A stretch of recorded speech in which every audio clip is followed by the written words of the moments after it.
A year ago at this time, we were talking about Aaron Rodgers as an MVP candidate.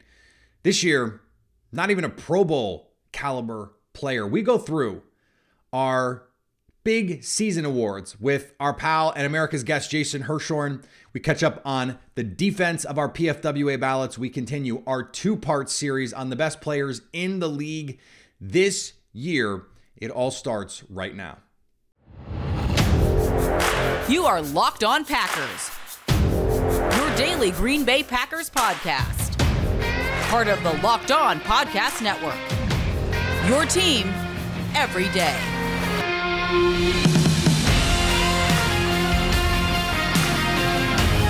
You are Locked On Packers, part of the Locked On Podcast Network, your team every day. I'm Peter Bukowski, and I cover the Packers for The Leap, a newsletter I would love for you to subscribe to. Follow me on Twitter, Peter_Bukowski. Follow the podcast on Twitter, Locked On Packers. Like us on Facebook. Subscribe to the podcast. iTunes, Spotify, Google Podcasts, wherever you find podcasts, you will find Locked On Packers, the #1 Packers podcast on the internet, and the show for fans who know what happened. They want to know why and how. Part 2 on our show today. Jason Hirschhorn, America's guest, my co-founder at The Leap, a newsletter I would love for you to subscribe to. Talking defense, talking big awards, and some big picture stuff in the NFL, all rookie teams, stuff like that. So having a lot of fun. Here's part 2. Before we get to that, today's episode brought to you by Built Bar. Built Bar is my go-to snack because I'm the dad of a toddler. I'm running around constantly. I'm trying to get all kinds of stuff done while he's napping or while he's at nursery school. And so I don't always have time to cook. I don't always have time to make myself a super healthy snack. So Built Bar makes it easy. I'll just grab one. It tastes better than anything I'm going to make. I'm a pretty good cook, but like Built Bar is crazy good. 100% real chocolate. And I love all the puff flavors. Churro, peanut butter brownie, coconut almond is a banger. And they're all 130 calories. 4 grams of sugar, and 17 grams of protein. And now you don't have to wait on your doorstep for Built to deliver those. You still go to Built.com and get what you need, or you can go to Sam's Club. You can go to Walmart and pick up a box today. Or when you're just out shopping and need something, hey, I'll grab some Built Bars. Check it out. You will not regret it. All right, let's go to the defensive side of the ball here. You talked about at the top, Aaron Donald. Sort of like every year, this guy is a no doubt guy. Was he on your ballot? He wasn't this year, and it was hard for me, right? Like he missed enough time. Like I think the argument for not including him is strong, just because of, frankly, he just missed enough time that it wasn't a complete enough sample. But when he was there, he was still really good. It wasn't peak Aaron Donald, which again, it's sort of like the Trent Williams problem, only with more missed time. But in this particular case, I thought that the other candidates were really strong, both in terms of defensive player of the year. It was a loaded candidate year at interior defensive line too. Yeah. So we talk about players who had complete seasons and had, even if you want to talk about efficiency, roughly the same level of impact. It was hard in this context to include Aaron Donald. It was the first time in a while that he wasn't my choice for defensive player of the year. Dude, let's spoil it. Actually, let's get your pick for defensive player of the year, because I'm interested. I went with, and this was a surprise for me in the end, Nick Bosa. Because I usually am not the guy who's like, oh, let's just pick whoever had the most sacks. That's the defensive player of the year. Because oftentimes, not always, but oftentimes, those players don't even sometimes really play a lot of run defense. And Nick Bosa doesn't play as much run defense as some of the other guys. So I think that argument at least exists there. But Nick Bosa's impact beyond the sacks, the turnovers that he caused, both in terms of like the strip sacks, the fumble recoveries, the interceptions that are very clearly caused because Nick Bosa was about to destroy a quarterback. When you look at it from that lens, I thought he had the most impactful season of any defender. And if you take him away from that 49ers defense, which was the best overall defensive unit in my view, I don't think it's a bad unit, but I think it goes from being in that top echelon to being very middle of the pack. And that's one player. And if that's the impact you're having, it's really hard to overlook you for this kind of award. So I'm curious, what was your choice? That was my pick too. And I had a really tough time actually with the edge guys.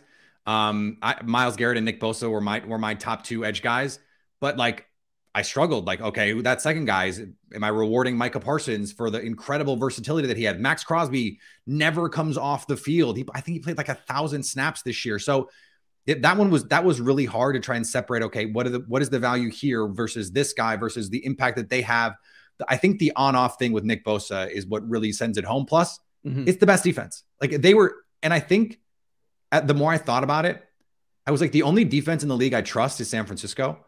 And the reason that I trust them is there's two players. It's Fred Warner and it's Nick Bosa. And then you add in D'Amico Ryans. And so like, I don't know that there's anyone else in the league who can just make you trustworthy simply by existing. And that's Nick Bosa. So I'm with you. Like, it was not even about the sacks for me. It was just about the constant impact of the game. And who is the guy every week when you line up against them are you most worried about? He's the guy. He's the guy right now. And it's not a knock on anybody else, because there's so many really good players right now, but he was my guy. Who were your edge guys this season? So, and again, this is another area where we have to differentiate between the PFWA and the AP. Yes. So the AP, I think last year you and I just decided to do edge because we were annoyed with PFWA.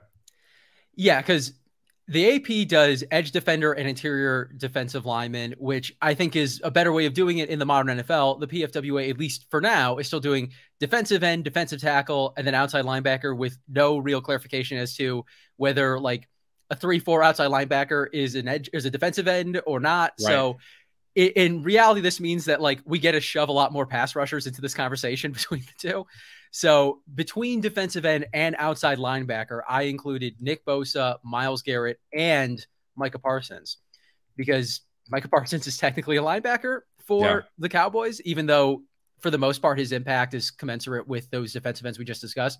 I also included for the All-NFL team at outside linebacker Hassan Reddick, who we're probably not going to end up talking a lot about. And I don't mean you and me alone, like the entire like NFL media, but wasn't just phenomenal this season. Like he has actually sort of become like the modern version of like Jerry Hughes, like kind of an afterthought with his first team, shows up at a second team, or in this case now a third team. And it's like, oh yeah, no, he's just one of the best pass rushers in the league. Like we just have that now. And he had like a third of the pass rush snaps some of his peers did. That's the crazy thing. And he still had 1 million sacks. So efficient. And because we're able to include him at outside linebacker, I decided to do so. So again, if you're talking about the pass rushers on the edge as a whole, that was my group. What about you?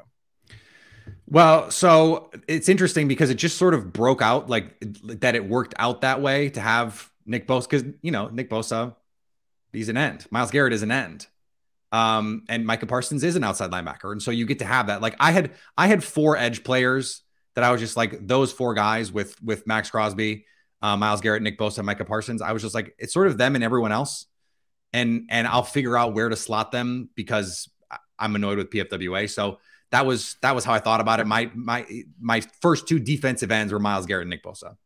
And then I think that's, I don't know. I didn't see any other way that made sense, even though like outside linebacker, there's Matt Judon you could use. I thought a player that did not get nearly enough pub this season, Uchenna Nwosu, had a really nice season.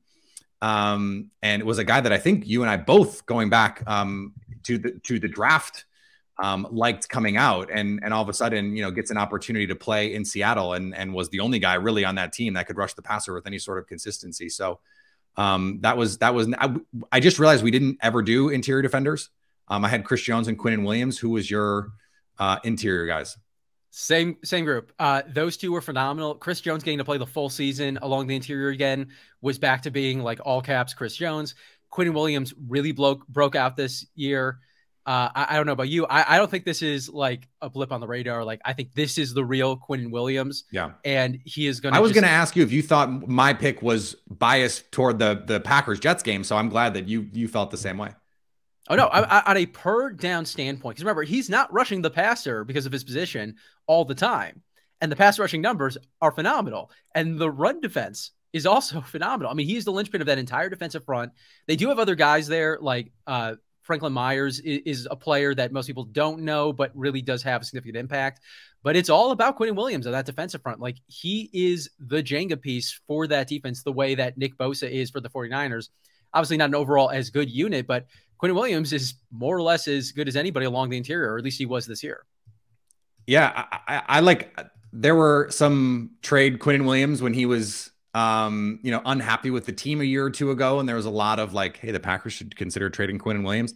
And at the time I was sort of like, are we sure he's good? But I'm pretty sure he's good. I think it's interesting too. I did the show yesterday about lessons that the Packers can learn from these playoff teams. So my third and fourth interior defenders, Dexter Lawrence and Christian Wilkins, not traditional like Quinn Williams and Chris Jones are. We're going to go get after the passer. We're going to be disruptive. We're going to live in your backfield, and you're going to have to account for us on 3rd and 8 every time. Dexter Lawrence and Christian Wilkins are not those kinds of players, but they still found ways to be incredibly disruptive. Dexter Lawrence won the game with a pressure against the Vikings on Sunday because Kirk Cousins was not able to get backside where KJ Osborne was breaking open. And I never thought a player like Dexter Lawrence, a nose tackle, could be as impactful as he has been this season. I think the same is true for Christian Wilkins, who impacts the run game in so many ways. And it just like makes plays all over the field in ways that guys 320 pounds should not be able to make. And it sort of made me, I don't know about rethink, but made me reevaluate the approach to building an interior defensive line. What did you think of that group? Well, I thought very highly of it because Dexter Lawrence was one of my choices for all NFC. And coming out of the draft, you and I were pretty much in lockstep on both these guys. Like Wilkins had a little more wiggle, so I got that pick a little more, even though I wasn't a huge fan of it at the time. Lawrence, I just thought was like, cool, you're going to be able to stop the run. You could also get some like 7th round picks who will be able to do the same thing, right, and obviously at a fraction of the cost. And if that's all Lawrence was able to do, that would make sense. But Dexter Lawrence has become so much more. And it's not just what he does individually as a pass rusher, though those numbers are up. You can see the amount of attention he immediately takes from multiple offensive linemen in almost every pass rush situation and what it frees up for everybody else on that front. So he's an effective pass rusher even when he's not touching the quarterback. And he's also touching the quarterback more than at least I thought, and I think you thought that he was going to. Wilkins was sort of another version of that. I mean, he's a little lighter, but he's still a big guy along the interior. And this was the year where he really came into his own. So Christian Wilkins didn't make the cut for all AFC only because both of my all NFL options were from the AFC. Yeah. So he was in that group as well. And Dexter Lawrence, again, had another phenomenal season. So I don't know if this is, like, to your point, something that should make us rethink how those defensive lines are constructed in terms of like resources and assets, or if these individual players just so significantly outperformed what was a reasonable expectation. But if they maintain it, I think we are going to have to revisit those ideas, because if you can have a guy who's that big, that impactful against the run, and can really set up all of your pass rush, are there that many more valuable players? The answer is probably no. Well, and especially with as many light boxes as teams want to play now, maybe these big body pass rushers or guys that give you a little pass rush and can eat up blocks are more valuable than they used to be. This is going to be something that we discuss a lot around draft time, because there are 2 players from Clemson who are trench players, one on the edge and one on the interior. And it's like, I don't know which one is more valuable to Green Bay, a guy who might be able to come in right away and start on your defensive line, or someone who's going to be your 3rd edge rusher. And it's something that's interesting there. Let's talk about corner. I went with the rookie Ahmad Gardner, who the Packers saw this season, and then Patrick Surtain. I mentioned if I'd had a second team, Jair Alexander would have been on it. The other guy on the second team, I just want to mention Tyson Campbell, who we saw play over the weekend, Jacksonville. Like right now, I feel like he's ahead of Eric Stokes, his teammate at Georgia, in development, even if I thought Stokes was better as a rookie. That's just something to keep an eye on here moving forward. But I think both of those players are really young and promising. What was your corner group? Same guys at the top. Sauce Gardner is the rare cornerback that entered the NFL fully formed as an all-pro. Like, it is phenomenal to see this. Like, for context, like even really good rookie corners like Jair Alexander was shutting down his side of the Rams offense as a rookie in 2018. And we were falling over ourselves in praise of him, and deservedly so. That's not what this was. This was a different level. We very rarely see this out of rookies, and we almost never see this out of rookies who came out of the G5. Like I mean, if you go back to that Cincinnati, Alabama game from the playoff, now, I guess 2 seasons ago, the Alabama Crimson Tide just were like, nope, we're not even going to try to pass to Ahmad Gardner. And it wasn't like they didn't have another good corner on the other side, because Kobe Bryant, the other corner Cincinnati had, is now starting in the NFL too. So they're just like, nope, we would rather throw at this future NFL corner than throw at this guy who turns out to be a future NFL All-Pro. And that's with the Alabama receivers. They didn't have just like some guys. They had the best receiver in football. Yeah. So it was really a preview of what we would see this season from Ahmad Gardner. I thought he wasn't just the best rookie corner. I thought he was the best overall corner, and Patrick Surtain the second. That was also my all NFL choice for corner. So I included Jair Alexander in the overall consideration. He made all NFC for me, but there was a gap between those top two guys and everybody else. Yeah, I think that's fair. Let's go to the big awards. We didn't do linebacker. We didn't do safety. Anything in there that you feel strongly about that we have to hit? I had Bobby Wagner, Fred Warner, Minkah Fitzpatrick, Jesse Bates. I had Bobby Wagner, and I was surprised that I ended up with Bobby Wagner. It was kind of like last year in a way when you and I both entered the process independently. We're just like, yeah, we've seen a lot of Devondre Campbell, and he's been awesome, but like he's probably not actually the best off-ball linebacker. It's just, that's just what we've seen the most of. And you review the other options, you look at the numbers, you look at some cut-ups of the players, and you're like, no, actually, it's Devondre Campbell. He actually had the best season. And that was the case this year with Bobby Wagner.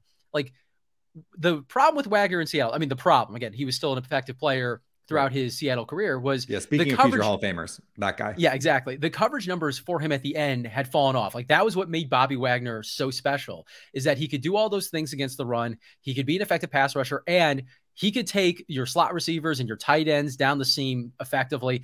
There wasn't, for a long time, anyone else in the NFL who could do that. And at the end, and he's been in the NFL now for, I think, about a full decade, you expect that to fall off, and it did. And then with the Rams, it wasn't like peak Bobby Wagner in that regard, but like a lot of that came back. Like, he was really effective covering those guys down the seam and over the middle, and everything else with Wagner was more or less what you'd expect. And in the aggregate, it was the best season for an off-ball linebacker. Fred Warner was also in consideration for that. He's in some ways like a younger Bobby Wagner clone, but Wagner, the original, was just a little better this year for me. Yeah, I had those two guys. I think are really, they're a cut above still. And I like I said, shocked by that.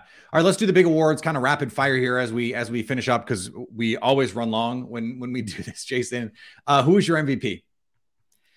It was Mahomes. As we discussed earlier, it was his season. It was so much his season that, especially after that first month and a half, I don't think there was any real valid debate as to who the MVP would be. Like, I know a lot of Miami fans wanted it to be Tua.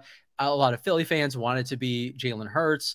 There were arguments in Minnesota, not totally invalidly. If Philly had gone 16-1 or something like that, I think that becomes a little bit more. I think that probably would have captured more votes, but I don't think it would have been a more valid choice in my view. Not that Jalen Hurts wasn't great this year, but Patrick Mahomes was just so much better. And as I said earlier, like Justin Jefferson, he was never going to win this, but he had as much of an impact as you can have on the game from the receiver position. I just want to highlight him here, but it was Patrick Mahomes, and it was front to back. Like, he had to do more, and he did. And it wasn't, the best offense in the NFL in terms of scheme, in terms of effect. Like, it wasn't a hard choice for me. And I don't think it was really in debate for me for 2 months. All right, more with Jason Hirschhorn in just a second. Before we get there, today's episode brought to you by our friends at BetOnline. There is so much fun to be had betting on the NFL in the postseason. And I've had some wins, I've had some losses. I was sweating out my Jaguars money line bet, but it came through. And I didn't want to have to sweat out my Cowboys to cover the spread bet. But Tom Brady is Tom Brady. And so that's the way that this all goes. That's the fun of it. And BetOnline can get you there. The fastest and easiest way to get all the information you need and to bet on all the sports that you want to bet on. BetOnline, where the game starts. And thanks for making Locked On Packers your first listen. For your second listen, check out Locked On NFL, bringing you the local insights you love, the national spotlight, daily conversations on the biggest NFL stories. Locked On NFL, available on YouTube and wherever you get podcasts. It kind of makes you go, I know Aaron Rodgers won the MVP the last 2 years, but was Patrick Mahomes really still the best quarterback during that time? I think he might have been. Yeah, 2021, I think, is a really strong argument for that. 2020, I thought Rodgers was both the most deserving candidate for the MVP and actually the best quarterback in that season. 2021, it was a lot closer. And this year, obviously, Mahomes left everybody else in the dust. So I think you have a good point there. Who's your coach of the year? It was Kyle Shanahan. And this is a refrain for me, right? Like I'm someone who thinks that Kyle Shanahan is one of the best coaches in the NFL. And I also, when it comes to this award, think that we collectively don't do a good enough job of highlighting the best coaches. We almost always choose the coach that did the best job with, like, maybe not the least talent, but like lesser talent. And, there are some good options from that category this year. And that was me. I did that. But Kyle Shanahan kind of also did that too, in a certain way. Like, he is on his third quarterback, who was the last pick in the most recent draft. Yeah. And the offense got better with Brock Purdy. It's wild. It's wild. And yeah, Brock Purdy deserves some credit for that too. And at some point before we're done, I want to talk about the all-rookie quarterback situation because it got gnarly for most of the year. But Kyle Shanahan, while he had the talent, schemed up that talent to perfection. Like, Christian McCaffrey was an effective player with Carolina. He became the best version of himself with Kyle Shanahan. George Kittle has for a long time been one of the most versatile tight ends. That's because of Kyle Shanahan. Obviously, what they do with Deebo Samuel, with Brandon Ayuk, with Kyle Juszczyk, like all those guys, that's Kyle Shanahan. And that team finished with a phenomenal record. And even though the overall records of that division weren't as great, like it still was for a good chunk of the year, a more competitive division than it now looks. Kyle Shanahan and the 49ers ran away with it.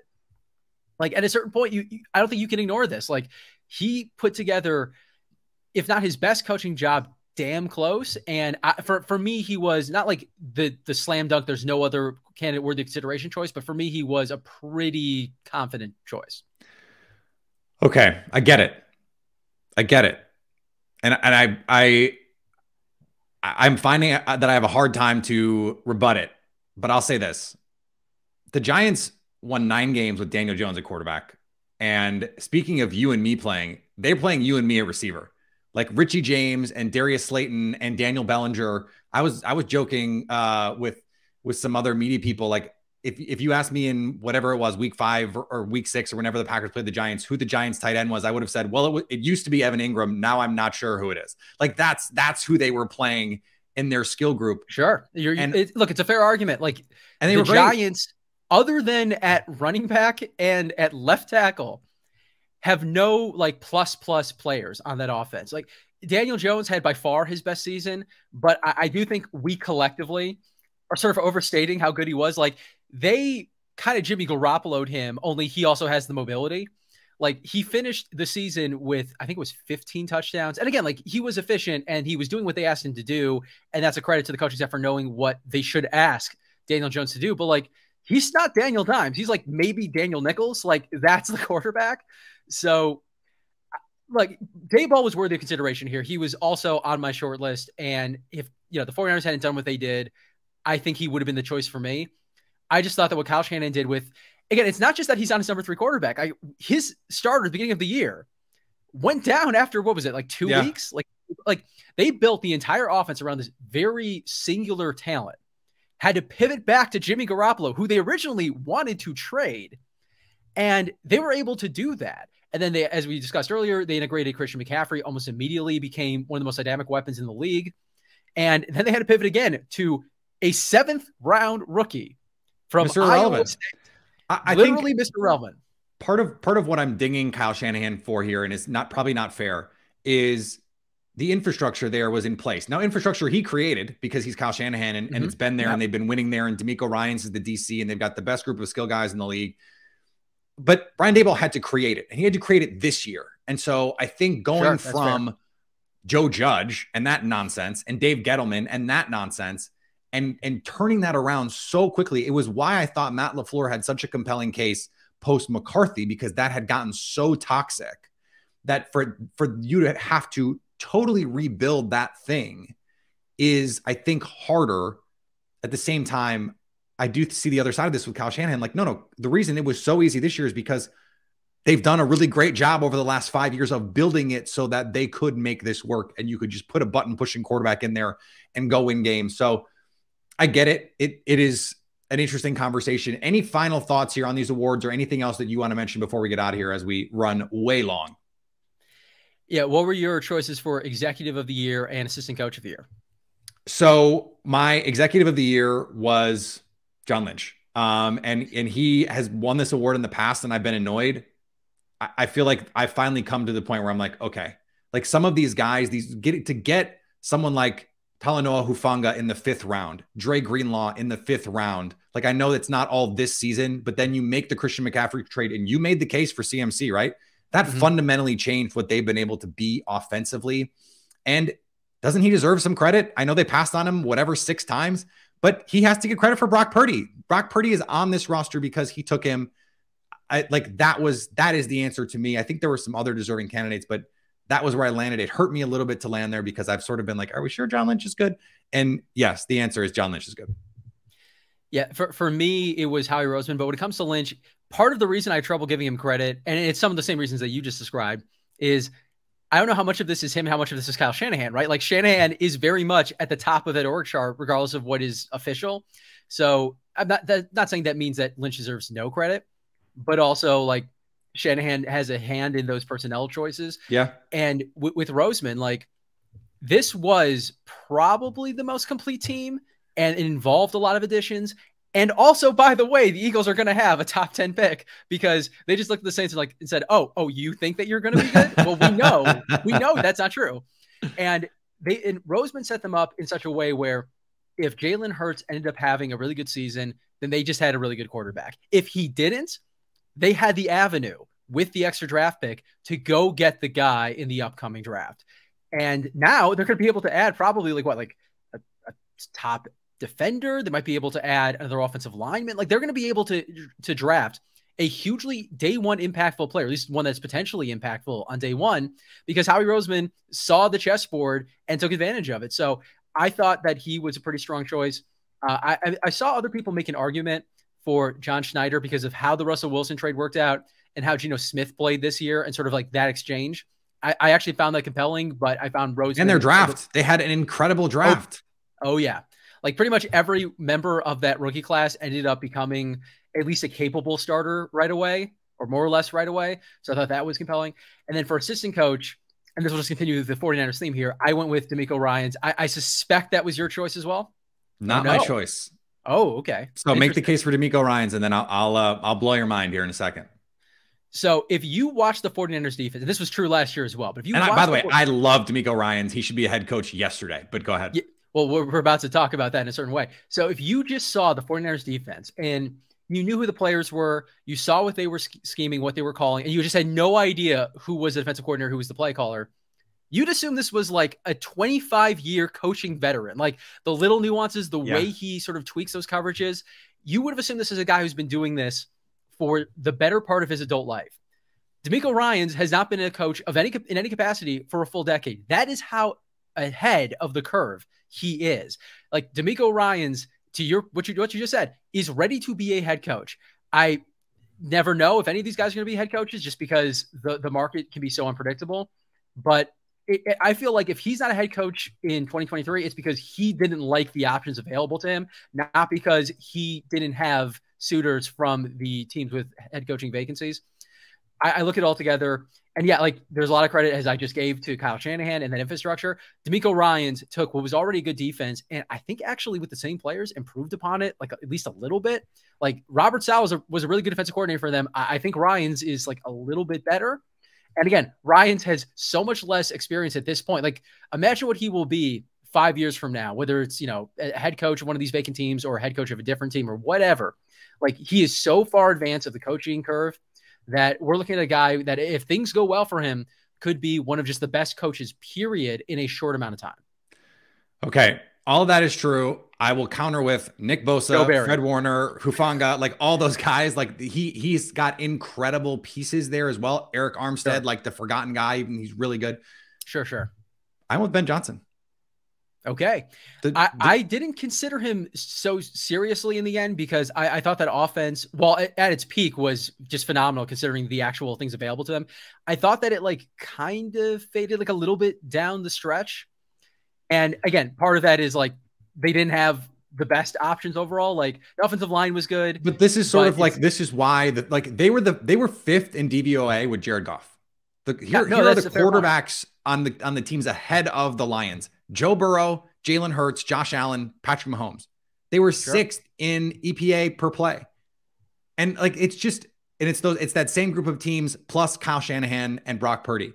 So to get out of, and right behind them, it's Tua and Jalen Waddle and Tyreek Hill.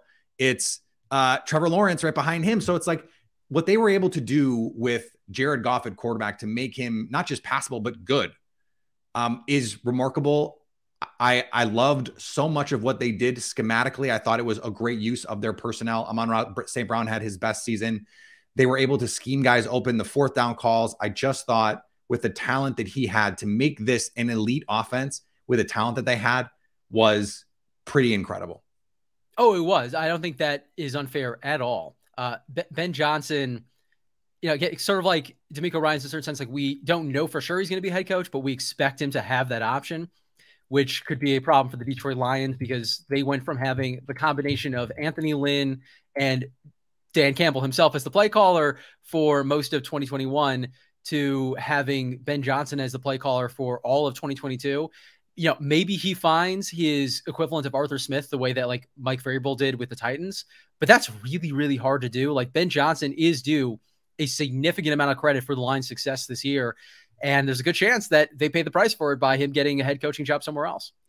And speaking of guys that have not been coaches long, now he has been a coach for a while. He's been an NFL coach since 2012, but he's only 36 years old and he had never called plays until this season. So to be a first-time play caller and dial it up like this, I think it goes back to your coach of the year point. We usually pick the guy who is coming in and doing something new and changing things from what we saw. And at least I think we were both consistent in this case. Like we both picked that style in each side. So that makes sense. Jason, this was so much fun. Thank you so much for doing it. We will be back soon. Before you know it, we'll have to do the Matt LaFleur, Brian Gutekunst bit all over in August. By the way, people are asking us to have a Brian Gutekunst, Aaron Rodgers role play. I don't know if that's something that we have in our bags, but it's just something to think about. I refuse to get the haircut. I'm going to say it right now. I'm not getting any of the Aaron Rodgers haircuts. I'll do it. I'll buzz the side and I'll leave the top long. No, he cut it. You actually have the Aaron Rodgers haircut right now. Oh, no. Yeah. Right now it's not too different. I'm talking about like the ones that generated so much conversation, the long hair one and whatever we're calling that like slick back, like half Ben McAdoo. There are some things that I could call it that are not going to make people happy, but yeah. Yeah, no, we'll not do it. There's not enough money in the world. No. All right. That's fine. Jason, I appreciate your time. All right. Take care, Peter. All right. Thanks to Jason for joining the show. Love talking to that guy. One of my best friends, in addition to one of my favorite people to have on the show. So that was fun. We will have plenty more content coming the rest of this offseason on the Leap for sure. He will be back on the podcast, no doubt. And then we will have our annual August conversation role play game where I'm Brian Gutekunst, he's Matt LaFleur. And we get to have those discussions about how this all works. So there's still so much to do, so much time to do it, which is great. And I'm really excited about this offseason. You come to terms with the season being over and then you turn your focus, and I'm excited to get going on what we have in 2023 coming for you. Follow me on Twitter, Peter_Bukowski. Follow Jason, _JBH. Check us out on the Leap, theleap.substack.com. And follow the podcast on Twitter, Locked On Packers. Like us on Facebook. Subscribe anywhere you get podcasts. We are there for you. And anytime you want to come hang out with us live, news breaks, something big happens, we're going to be live on the Locked On Packers YouTube page so you can stay Locked On Packers.